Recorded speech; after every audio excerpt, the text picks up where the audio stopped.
So, I heard you're looking for a go-to source for entertainment. Wait for it. Gaming? Wait for it. Anime? Plus Ultra! Mr. Eric Almighty and Phil the Filipino? Yeah, they've got you covered. And all you gotta do is... wait for it.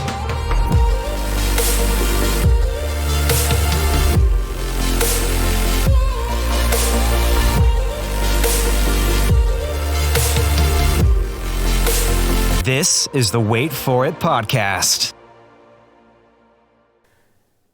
Hey everyone, welcome back to the Wait For It podcast. I am your co-host Phil Barrera, aka Phil the Filipino, and joining me as always is your other co-host, Mr. Eric Almighty. And Eric, we are here with the October edition of the Game Room Where It Happens. And we talked about this a little bit in our pre-show, and even the pre-show. That wasn't part of Patreon. Sorry guys, you didn't see that part.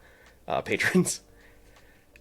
You know, there's been a lot of discourse online, and it's kind of a meme at this point where it's like, not everybody needs to do a podcast. And we understand that, and we believe that, celebrities. If you have a job outside of podcasting that pays lucratively, you don't need a podcast. I'm just going to put that out there. Anyway, listen. This game, I wanted to cover this game, and I chose this game. I will own that.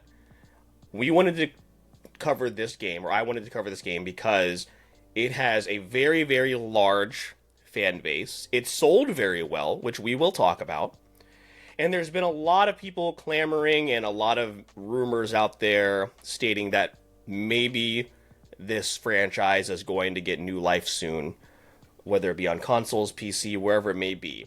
And I think Eric and I, as we have this conversation, you guys will understand that we do agree that it should have that. It should live on because there are so many people that enjoy this game. But keep in mind, not every game is for everybody. I know Andrew from Friendly Neighborhood Gamers is a big fan of this game. I'm fairly certain, if I recall correctly. So we're going to hear from him. Sure. We'll have to bring him back on actually, he'll probably never do the podcast again. So maybe we won't hear from him. It's honestly never great to hear a formal apology at the beginning of the episode. Whenever I feel like Aaron Rodgers up here, making excuses. Whenever a statement has been drawn to kick off the episode, never a good thing. And honestly, I think Phil is protecting me in this situation because I feel I'm going to make things worse here. So I appreciate that. And it is very true. Games are subjective. Yeah. Yeah, so we're going to talk about Days Gone here today. And we'll talk a little bit about the history of the game. A lot of people have covered that. I mean, if you type in Days Gone into YouTube, there is no shortage of people who are very passionate about this game. Like I said, the fan base for this is very dedicated. And you know what? We'll probably repeat this at the end of the episode. I hope you get a sequel someday. Will we be seated for that? Probably not, as you guys will hear after we have this discussion. But, Eric, we're going to tread through this conversation. I don't want to say lightly. We will kick down the door and storm our way through the Days Gone fandom. And somebody will find a 35 to 40 50, 60-second clip on TikTok or Instagram and tear us to shreds and tell us to stop podcasting and to sell our equipment. Hey, listen, if you want to buy the equipment for a nice price, we'll sell. So that's what's going to happen here today. So Eric already kind of inserted himself in, so I'm just going to tell you welcome to the Way Forward podcast and welcome to the Spooktober month of the podcast as well. For the most part, it's been going pretty solid. First week, we had Tucker and Dale versus Evil. A lot of fun. Second week, we had 28 Days Later. Not fun, but an entertaining episode. We certainly had a lot to talk about. And today, of course, as you see in the title, the Game Room Where It Happens, we'll be discussing Days Gone. Eric, you said 2024 has been a rough year for us. Okay. There's just nothing to escape that. And we've covered a game that you really like. I promise there are games in this catalog, if you want to hear us talk about video gaming, that we have positive experiences with. So follow the podcast. Make sure you check out the library for all the rest of our content. We'll tell you where all that is, where all that can be easily found at the end of the episode. So let's just jump into Days Gone, right, Eric? Let's start at the very, very beginning, right? Because my first experience with this game was back in, gosh, what was it? It must have been like 2018, that original. No, it had to be earlier than that. I think it was like 2016, 2017. That first trailer comes out at like an E3 or whatever it was, and it's the huge gameplay video, of with the horde, and we see this character, this biker running around and fighting these hundreds of what we thought were zombies at the time in this what looks this really intriguing gameplay, right? Eric, do you remember that time when that trailer had come out? I do. It's one of the things that even now, with playing the first game for the first time, I thought of that trailer specifically. Like, okay, this is going to be a lot of fun. And so many people praise this game. I think that trailer, even today, sets a little bit of a false pretense into what you're getting in the early hours of gameplay. And for context, it should be noted, we played a lot of this game, probably up to 15 hours each of this game.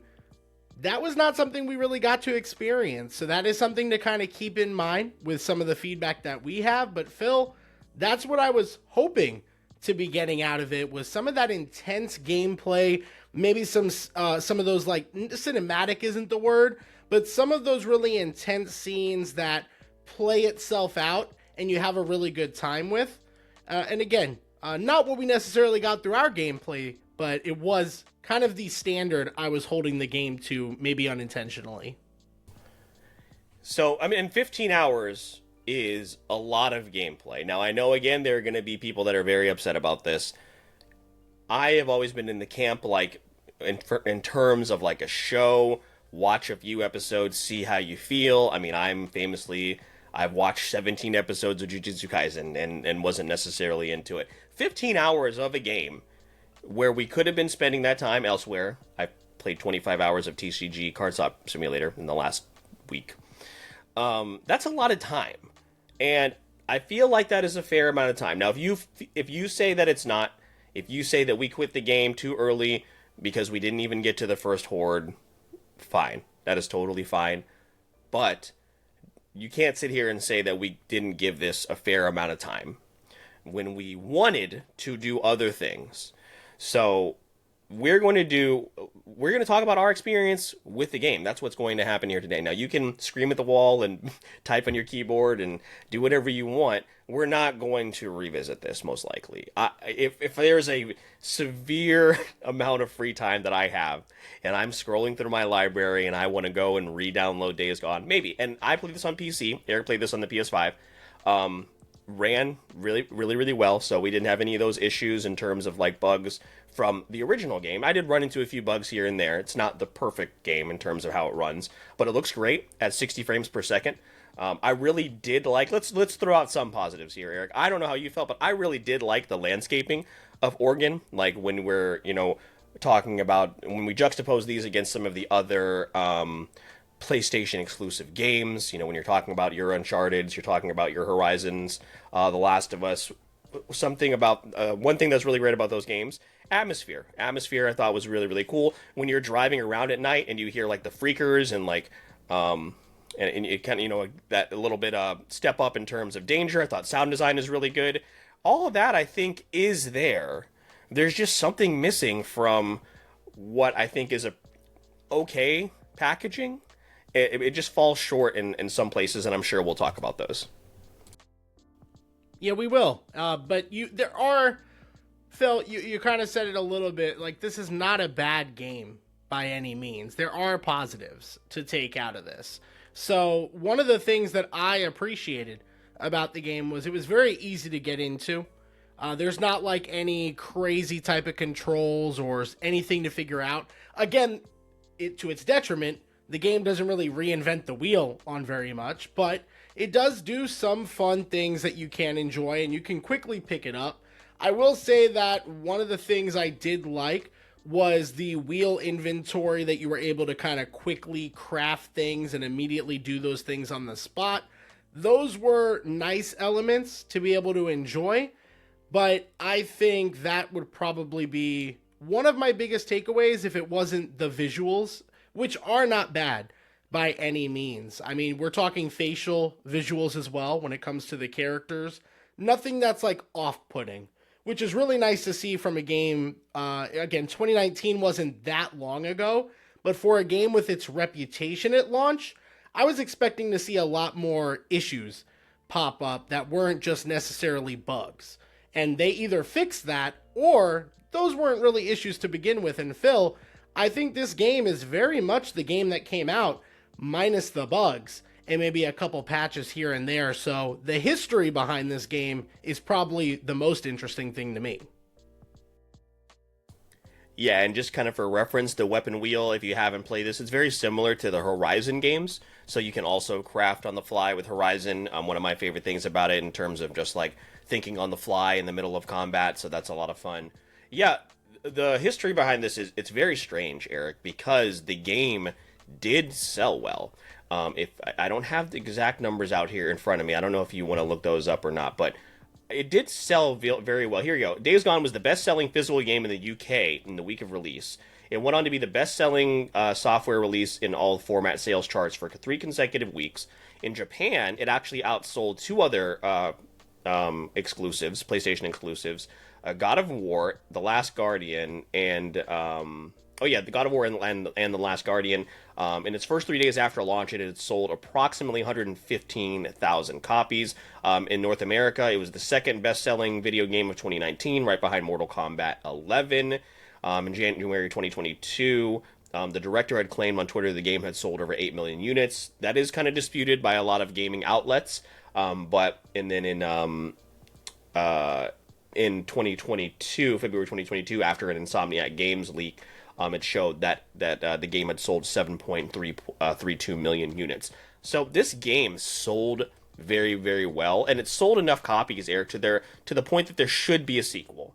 I am going to stand here and say that in the era that we are in, where we get copy and paste Far Cry games and copy and paste Ubisoft games and all this stuff, and games that get sequels that don't deserve sequels, Days Gone deserves a sequel. It ends on a massive cliffhanger. I've actually known the ending for a few years. I watched the Rad Brad play through it initially when it came out, and I was one of those people who, upon seeing reviews, I was like, "Oh, I'm not gonna get that." You know, this is around the time I had really like just gotten back into PS4 gaming, so I was playing, I'm sure, Horizon, God of War, as those a couple of games we just mentioned, and I was like, I'm just gonna watch the Rad Brad playthrough. And I was pretty happy with that. And it was a story that at least intrigued me a little bit, but it was not something that at the time I was like, well, I'm kind of glad I didn't pay $60 for that, back when it had originally come out. So it is strange, Eric, when we talk about the history of this, as to why, after seeing those numbers and seeing the fan reception, Sony was like, no, we're good. It is interesting, and that backstory of the game is again probably that most interesting thing to me, because when it comes to, and I don't know if we have any more positives we want to express, Phil, but when it comes to the story, not as interesting to me when it comes to the characters, and while the world is good, it feels empty because of a lot of other different elements. So there are definitely some things I've also thoughtfully written down. Like, I actually wrote down some of the complaints that I have with the gameplay, with the structure, and things of that nature. So we're not just two dudes shitting on this game for no reason. There are actual things that I want to call out that were pain points for me. I can see the appeal of this game, though. I just don't think, again, it really offers much that's original. And if you think about the time frame of those games, Phil, between 2018 and 2020, there are a lot of games that came out that are considered masterpieces, like fantastic games. So when putting it up with the likes of like a Red Dead Redemption 2 or The Last of Us Part 2, it's a little hard to kind of sandwich this game in the middle of it, to be completely honest. That's maybe not fair criticism, but it is a criticism I have, that this game in the sandwich of those 2 years in gaming doesn't really stand out today very much to me. I think it is fair criticism just because of what PlayStation has done in the past. I mean, look right above me here, for those of you that are watching. If you're not watching, I mean, look at these characters here. We got Jin Sakai, Kratos, we have Joel and Ellie, and we have Nathan Drake. And I didn't mind Deacon as a character. It kind of sounds like you hated him. I'm not sure how you feel. My gripe was all the rest of the characters are totally forgettable. I think Deacon is actually pretty good, again, comparing him to some of the other cookie cutter protagonists we've gotten over the last few years. I mean, obviously, you can also add, this, excuse me, you can add the Spider-Man, to the Sony property now, to the Sony genre library, I should say. So the problem is, in a landscape where they put out, I would say, an okay game, like you said, Sony is also dropping these games that are masterpieces. I mean, there's 4 Uncharted, there's 2 Last of Us, there's going to be more Last of Us games, and there's 4 Uncharted, and we didn't even mention, there's also spin-offs that are on, the PSP and the Vita. God of War is still going very, very strong. Horizon's not slowing down anytime soon. So I do think it is fair criticism just because of its own, rogues gallery that it's part of when it comes to Sony games and Sony properties. So, I mean, Uncharted 4 came out in the same year. It came out, it came out in May of 2016, which is the year that the trailer came out, and I would go back and play, and have gone back and played Uncharted 4 Thief's End in the time that this has been out. So, yeah, I definitely don't think Deacon is necessarily a bad character. I was intrigued enough in him, and Sam Witwer, I think, does a very good job as well when it comes to the voice acting. It's just all the rest of it. I was kind of bored, and that's definitely why I wanted to at least hit bare minimum the 15-hour mark in this, which I did, and I'm happy I did. But yeah, other than that, we just weren't the audience for this, and it's kind of baffling that it does have the huge following that it does, because there are better options out there. So we would definitely love to hear from you guys that are big fans. What is this? Is it about this that, makes you clamor for more? Yeah, Andrew, if we haven't again immediately turned you off on this episode because we talked right at the beginning about how much we weren't looking forward to this. We would love to hear your thoughts, maybe a paragraph or 3 explaining this game. I think, Phil, before we get into the negatives, because again, that's where my bread and butter is going to be. Again, I do not wish to tear apart this game. I just have extremely major gripes. And one of those things is that I think people really like this game more because of the early struggle. So with that bad reception, the bad reviews, some people think that it's unwarranted and that they weren't fair or they weren't legit concerns that were being raised in Metacritic and your IGNs, etc. I understand that. But I think that's almost raising the value of this particular game. And just again, I was excited to jump into this game. It's not like I was dreading it. But even today, I wasn't going to play this if I had to pay for it. So the fact that it was part of PlayStation Plus, which I pay for, was nice.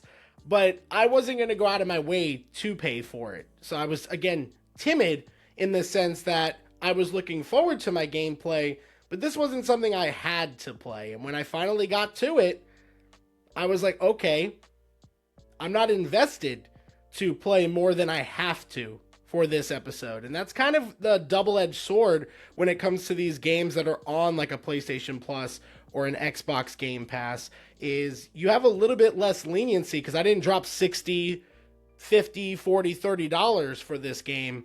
It came with my subscription, so it had a little bit less to give for me before it finally broke.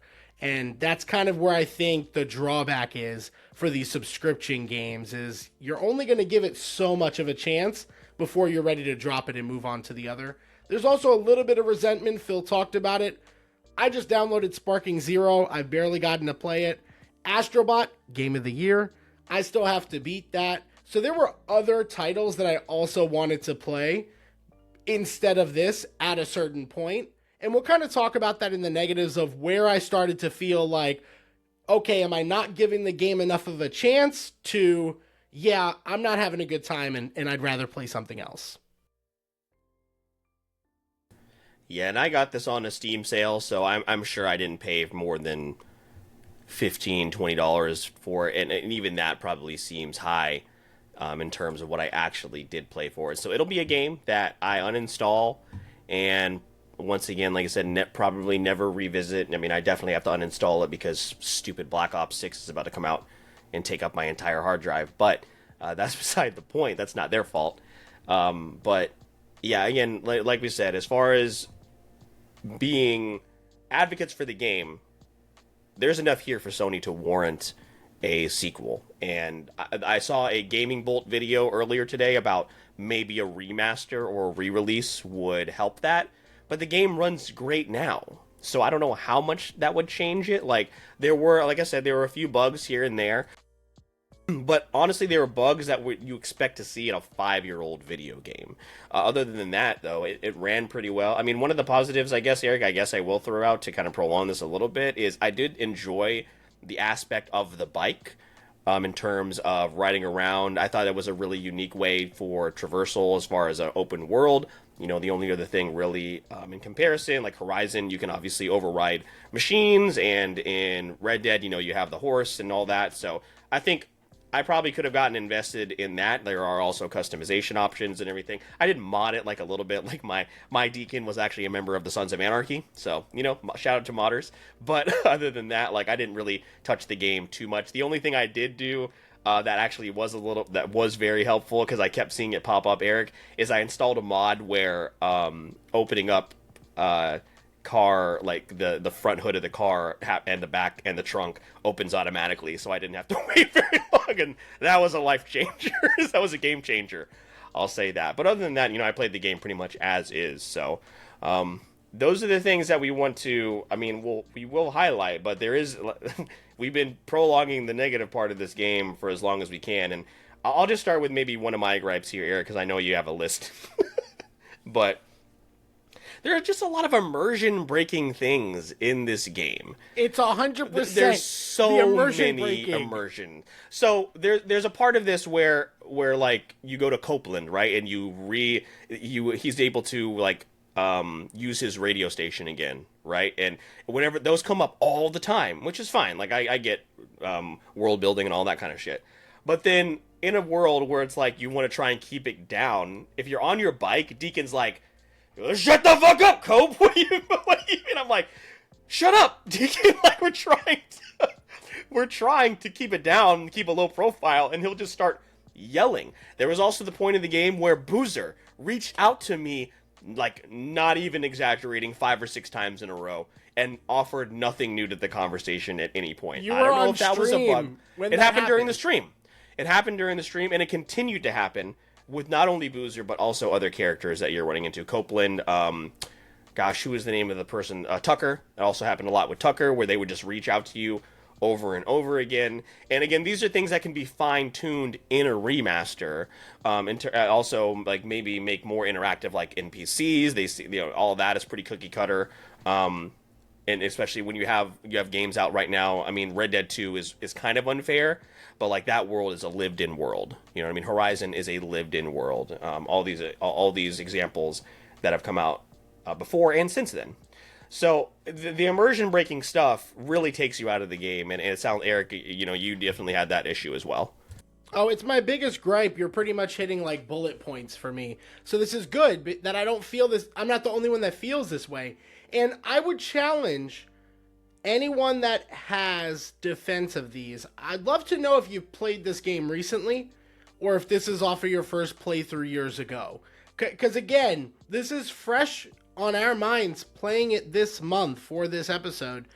Phil, the game constantly makes you go from point A to point B just to have like a 10-second cutscene. And then in that cutscene, you also have to break the immersion because the game doesn't want you to be in daytime. It wants you to be in night, or vice versa. So you have to wait for the weather to change, or the time of day to change. And then you have to sit through a quick cutscene, and then you're done. And then you just have to fast travel to the next point, get gas, fast travel to the next point. There's a lot of things like that, little quality of life things that are missing, like fast traveling to a camp. You start off in a motorcycle, you want to fast travel somewhere, and then you get to the camp, and you're off the motorcycle but you want to bring the motorcycle in to the camp, like for the main camp with Boozer, who we'll get to in a minute. The gas is inside the fences. So little quality of life things where it was just really frustrating. Like, I know it's little, but these things really add up. Then we jump into the dialogue in this game. And the dialogue is so bad. It is so bad because it is so overdone.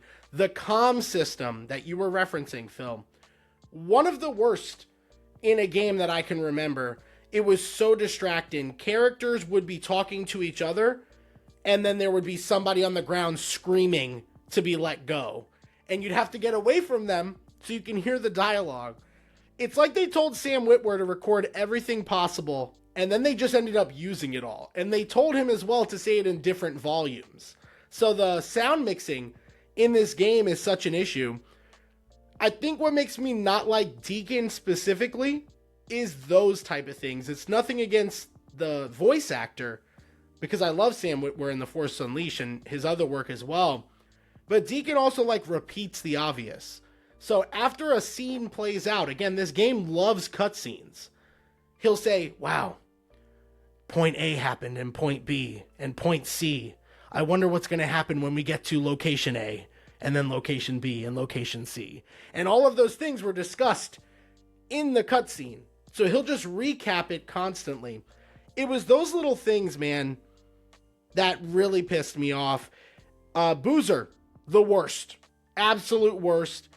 Pointless character in up to 15 hours of gameplay, and literally is just nagging. If I have to hear Deacon out one more time, I might slip my wrists. I might actually do it.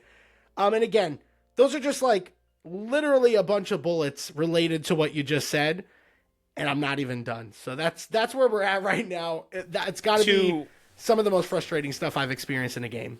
To add on as well about the cutscene thing, there is one part where you first get to Tucker's camp, and you have a cutscene when you drive in, introducing the new settlement, and then you walk to where Tucker and I can't remember the name of the other character that's with her. You walk to Tucker, and then there's another cutscene. You could have just made that one big cutscene. Like, there was no point, because the only thing that happened between the gate and Tucker was I walked. Like, there's no piece of dialogue there that you need to, like, overhear, or something happening in the camp that, like, oh, this is story building. You like, remember in The Last of Us, where when you're first with Tess, and you first get to Boston, and you're walking from, like, their apartment to the checkpoint, and there is a cutscene, and then you walk to the checkpoint, but then throughout the streets, you're seeing, like, FEMA, like, executing people on the street. That is world building. That is letting you know what kind of, like, environment you're living in, right? That's the kind of thing that we're looking for. And once again, I don't think it's unfair to compare this to The Last of Us or any other property, because that's what we're dealing with here when it comes to Days Gone and Sony and their library. So, like, that's just part of that thing where it's, like, immersion breaking. Like, that was a huge waste of time. And, yeah, and some of the dialogue is just really bad, despite, I think, pretty solid performances from Sam. And also, I think whoever voiced Sarah was pretty solid as well. That is Courtney Draper. Now, I didn't really get, unfortunately, not really a lot of time with Sarah. I do know what happens, and her story is definitely much more fleshed out, and I think that maybe if they had focused more on that, Eric, maybe that would have helped out a little bit as opposed to Boozer, who, again, is just whining. Correct me if I'm wrong. Did we not see the opening cutscene with her in the helicopter twice? We did. The first 15 hours? Yes, Okay, yes, we did. I thought I was going crazy. I was like, nope. We saw this already, right? Beat for beat, word for word, bar for Nothing bar. Nothing new, right? They did do something new. Did he shoot the guy? Yes. He shoots the guy in the second one, right? And that's the only thing that's different? But literally, it's so, imagine watching a movie and then you realized you didn't get to see the prologue to that movie. There's like a prologue piece or like a 15-minute, like imagine like the Jurassic World movie. Like, you didn't get that 5-minute behind, like, clip that never made it into the movie, Phil, but it changed the context of the movie. Yeah. That's what that was like for Days Gone. There was a little snippet. What if they just showed it like 20 minutes in? They did this little thing that you don't even get to do. It's a cutscene. You don't even get to like fight and nothing. You're just watching it. And then they just repeat the same exact scene later on. The things that they're doing with these cutscenes are like the flashbacks too, Phil. Like the flashbacks with Sarah are annoying. The first flashback, you literally go cutscene, throw 2 punches. Oh, you got your ass beat. Cutscene again. Then at the point of my uninstall of the game, cutscene, walk and talk about flowers, cutscene, more walking. That's literally my last note that I have here from when I uninstalled the game. And at that point, it's like, well, none of this is engaging. And I'm going to be honest, Phil, I don't know how much more interesting this story really gets, but it's not very interesting to start off with. So, like, I just don't even see the early appeal, which is maybe what made me disengage with Deacon as well. Because I do agree that Deacon is the strongest character, but that is, like, by default. Because he's the main character you're spending the most time with. That's the way I walked away from it anyway. And again, cutscene galore. This thing is just an absolute mess. And it'd be more forgiving if the gameplay felt inventive and new and fresh. And maybe it gets there, but not in the first 15 hours of gameplay. Not for us anyway. And I did side missions because I was bored with the story. So I did try to go out there and do more stuff. Just nothing getting me excited. Yeah, and I will tell you that in terms of whenever they start investigating, like how this all started and when Sarah gets involved, and you don't care about spoilers at this point, right? And the game's been out for 5 years, so I'm going to give you guys a spoiler warning. No, How much of the story do you know? Do you know anything that happens past the point of where you played? Okay. Up until the point that I stopped. Okay, well, Sarah is alive. Which isn't surprising. I know, yeah. Okay. Sarah is alive, and she does find out, that she is involved, but like the company that she works for, and you find out how this all happened, and there's also a pretty good side story or main story where Boozer does get a little bit more character development and hopefully becomes more annoying. I'm not sure about that. And then there's also a subsect of characters and like a kind of a what's the word that I'm looking for? Another group that we have not gotten to meet yet. But again, because it's packaged so poorly in the beginning, that's what has drawn us away from it. And I don't think it's fair for fans of the game, and I'm just kind of predicting what's going to happen here because it always happens, for people to say, no, you got to get to hour 20. Why? Why do I have to get to hour 20? What if, like, the beginning of The Last of Us was all a cutscene and you didn't get to play as Sarah? You know what I mean? Like, that's such an important part of the game. Setting up, again, the heartbreak, even though you only spend, 15 minutes with Sarah and Joel in the very beginning, and it sets up the whole arc for the entire game.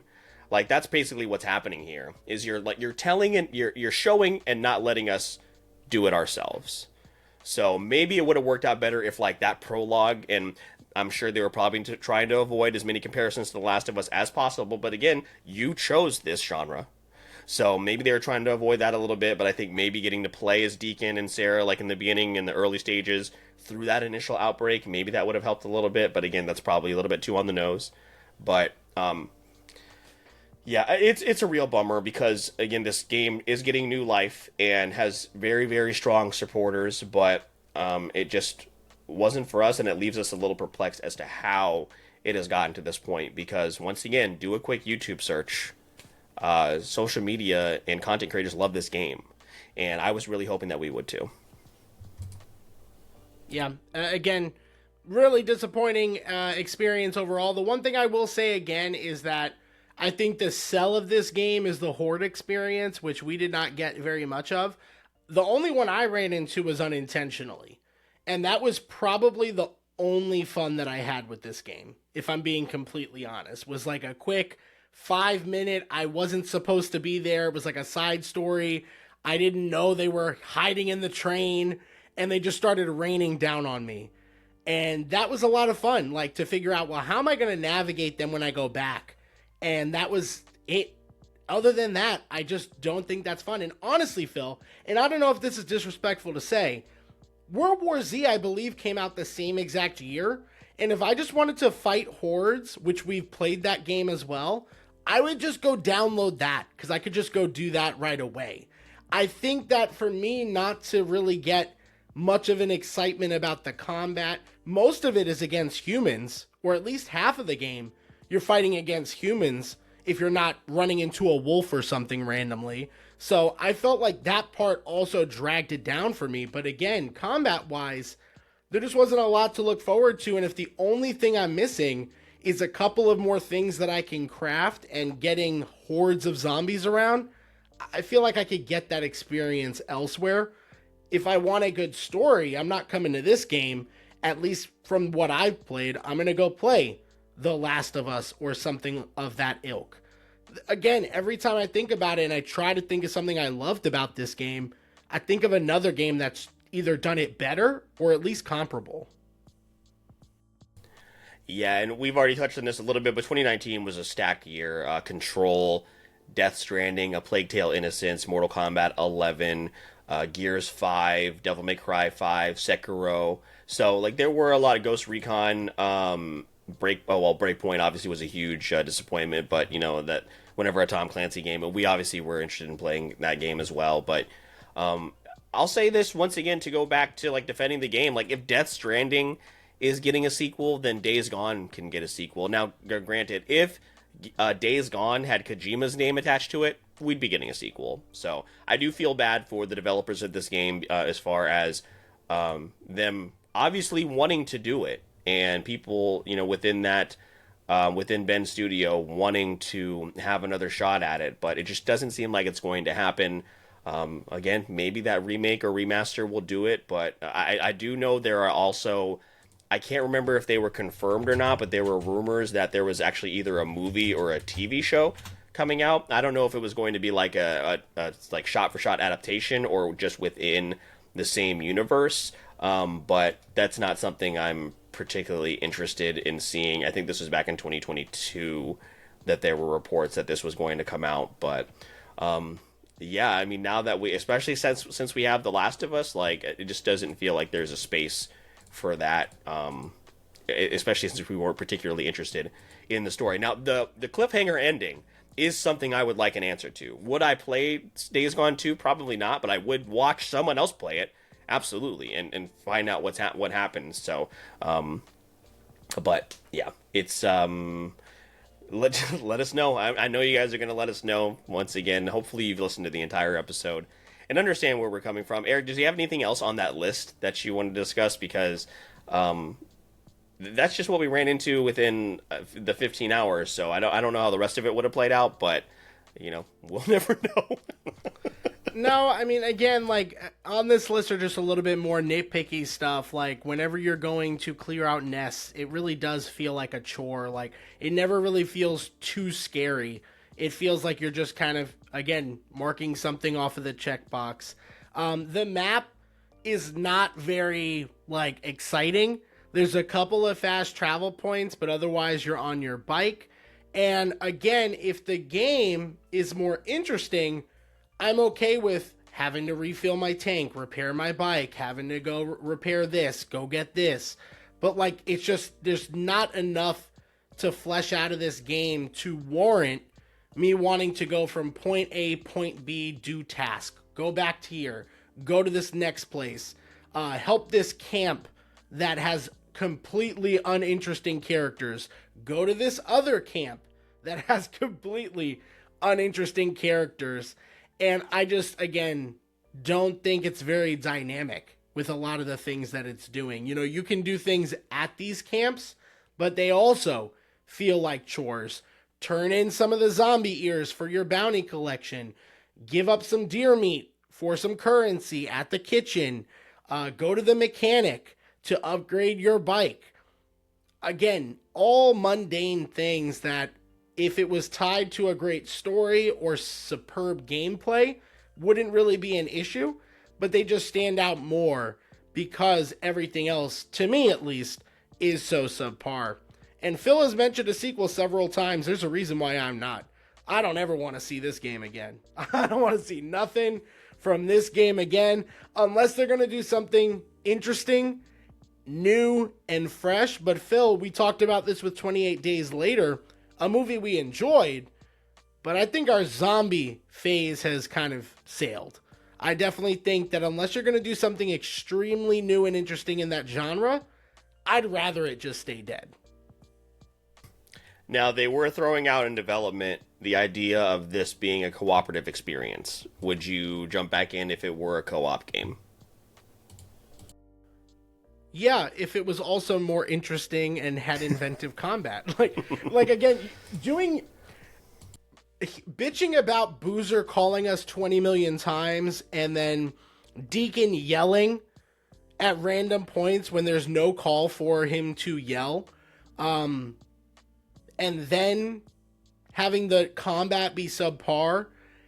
Are they going to increase the zombie count with co-op in that? Like, if it's the same exact game, increasing the zombie count might help, but I don't know. Like, it doesn't feel like there's a lot to offer as far as the gameplay. I don't know about adding another person in there fixing that. I don't know that that's a fix.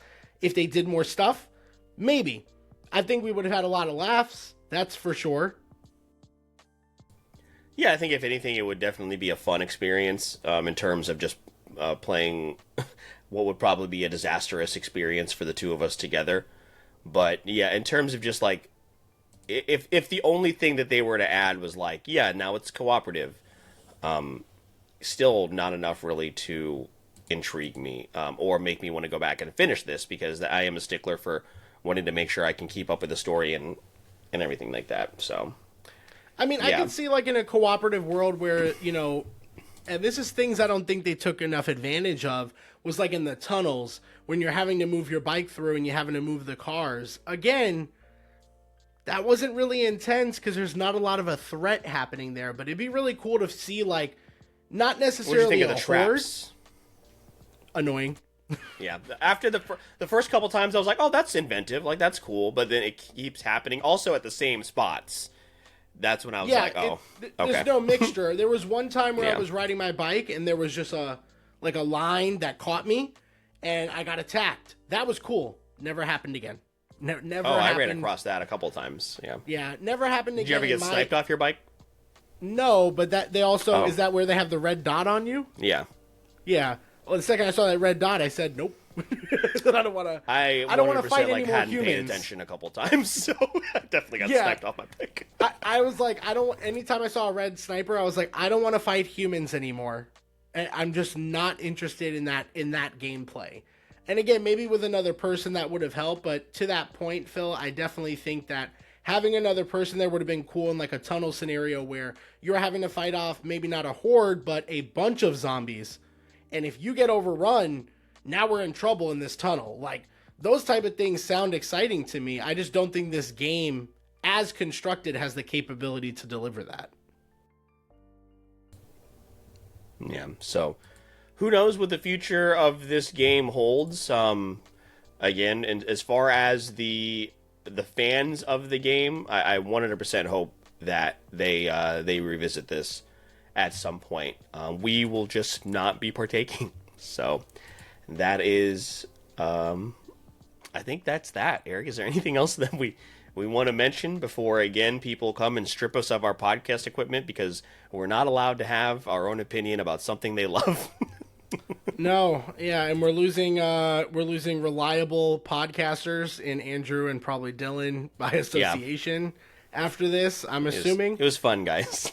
Yeah, it was a great time. I don't think we're going to get invited to the end-of-year holiday special for multiple reasons. Yeah. Including this one. It's too bad. It's a shame. But, no, guys, I don't want to really rant on much more. I take no pleasure in doing this. If you know anything about me, I hate wasting my time.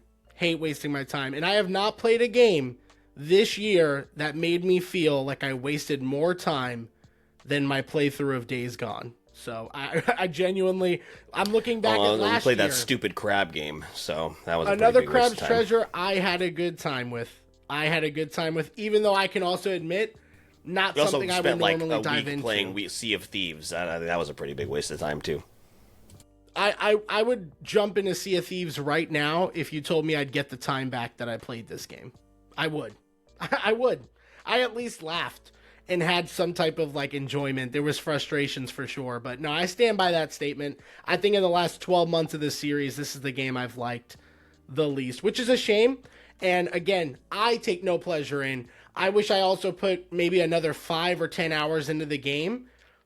I just genuinely chose not to, because I really did run out of patience with this. And I think, again, had I paid for it, maybe I would have, but it was easy to uninstall. It's easy to reinstall if I ever decide to again, but I'd rather move on to bigger and better things. And we'll definitely keep this type of game in mind when we come up with games going into next year, because we have had a little bit of a rough patch. It feels like every episode since June, we've been like, hey, we usually love video games, but one of us or both of us hate the game we're about to talk about. So we're very self-aware of that, and just know we're keeping that in mind.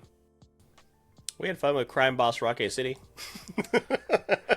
That's telling. We don't play it that anymore. Nope, that's telling. Well, we played everything that we needed to. So. I agree, but out of one episode since June, it's been pretty much as described. Well, next month's episode of TCG Card Shop Simulator is gonna be fantastic. Nope, nope. You know what it Eric is. Doesn't have and is never gonna have a gaming PC.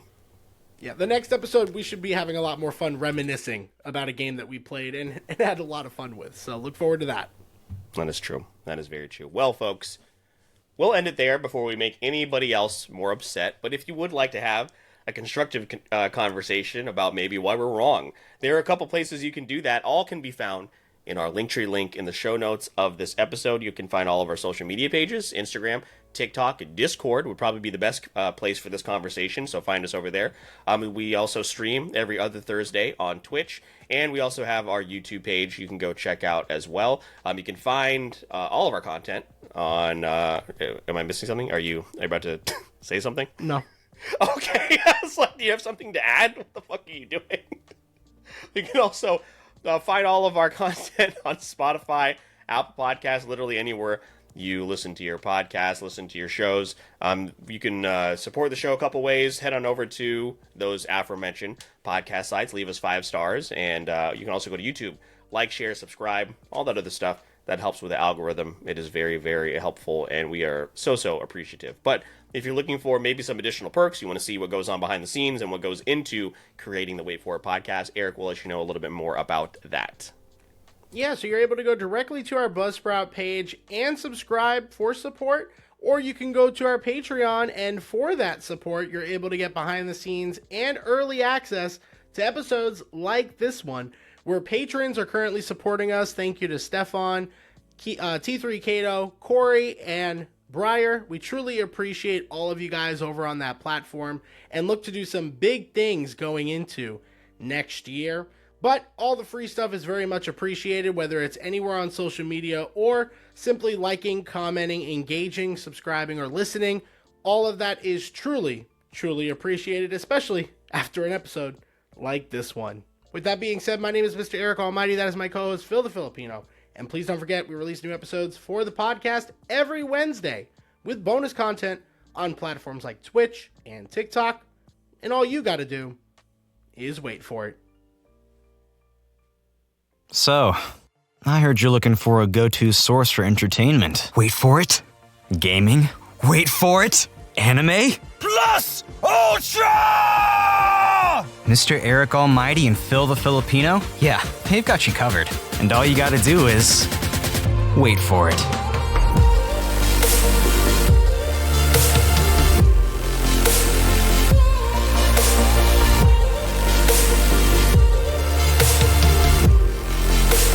This is the Wait For It podcast.